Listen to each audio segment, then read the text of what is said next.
Hey Jackals, I'm Simon, and in this video we'll take a look at how to use the Foobar2000 music player and stream the music to any device. And in my case, the device is an Android phone.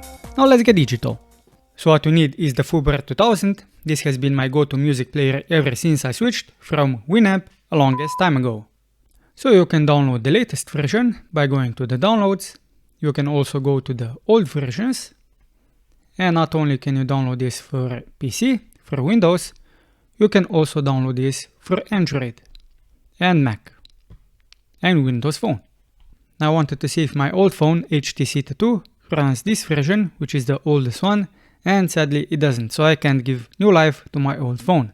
So if you have an old Android phone, I suppose it requires an Android version, in this case 2.3 out of the box. HTC Tattoo came with 1.6, so that might be why it doesn't work. Now Foobar2000 is very customizable when it comes to the PC, and the functionality that we need to add, if we want to make this to work, is the UPnP.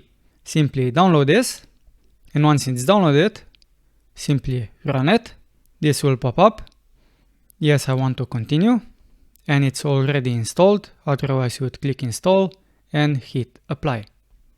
Now the Foobar would be restarted, but in my case I don't want to apply this because I already have it installed. Then what you need to do is go to File, Preferences, go to Tools, UPnP, and the settings that will be changing is under the server. So go to the basic settings.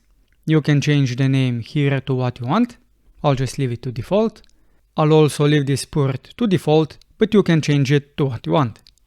Next, you want to go to the internet access and you will need to fill in these fields. You obviously need to enable this, and then you need to fill in the public IP. You can find it simply by going to Google and type in what is my IP.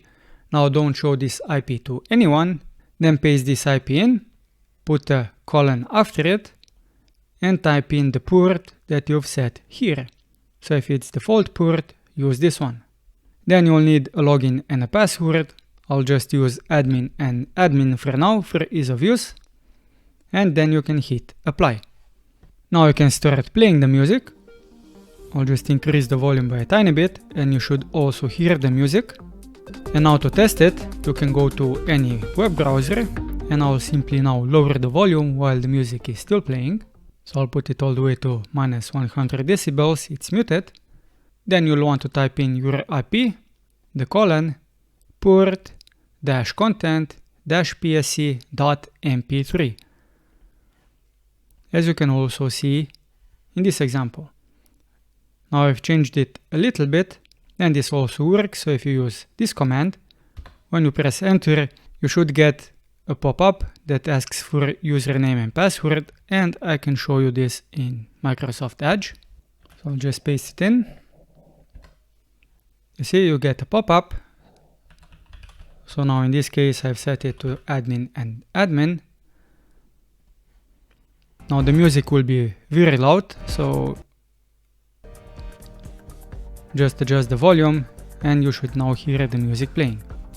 Now in this case, this is like radio, you have no controls, but anyone with this link and with the login information can listen to it. And just for sake of use, if I change it to this one,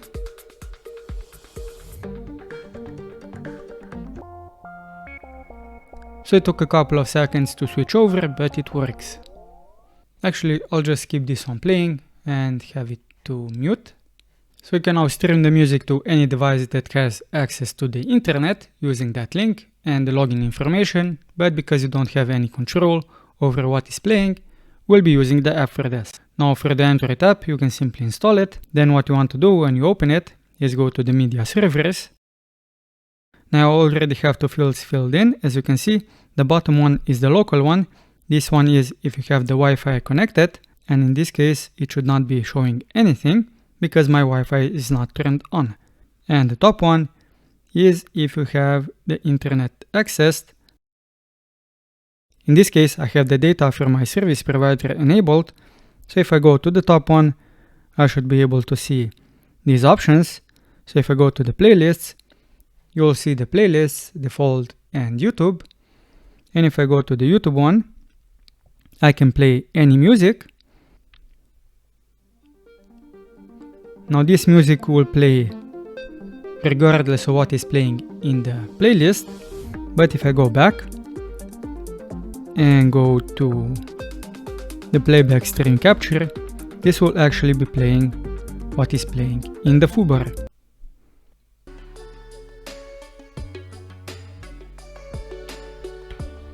But there is a little bit of lag what's playing on the PC in the foobar and what is playing in the stream capture.